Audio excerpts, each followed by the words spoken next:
kota kriteria zona merah sebagaimana surat edaran Gubernur Aceh nomor 440 dari 7810 tentang penetapan daerah aman produktif kriteria zona merah dan hijau, di mana Banda Aceh bersama 8 kabupaten kota lainnya di Aceh termasuk dalam zona merah. Kami mempertanyakan atas nama pimpinan dan anggota DPRK apa yang jadi dasar kriteria sehingga kemudian Banda Aceh dimasukkan dalam kategori zona merah.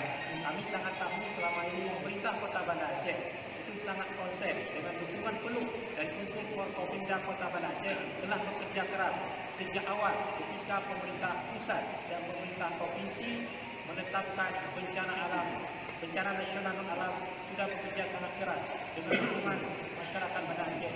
Namun tiba-tiba 2 hari yang lalu, tepatnya tanggal 2 Juli, Banda Aceh telah ditetapkan sebagai zona merah. Sekali lagi kami menyampaikan protes dan mempertanyakan dan meminta agar zona merah terhadap Kota Banda Aceh ditinjau ulang.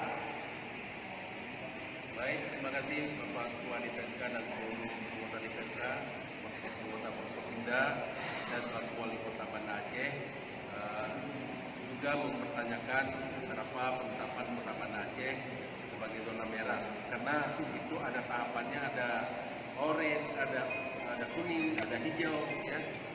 Dimana kita tahu bahwa Banda Aceh saat ini nihil, tidak ada yang terjangkit COVID dan itu sudah lama, dan juga tidak ada PDP nihil. Penetapan ini sangat merugikan warga Kota Banda Aceh. Kita sedang dalam pemulihan ekonomi dan sudah berjalan dengan baik, dengan situasi yang baik. Akhirnya apabila ditetapkan sebagai zona merah, jelas bahwa Banda Aceh kita harus kembali lagi dengan seperti daerah-daerah lain, bahkan harus ditetapkan sebagai PSBB, ya, karena zona merah.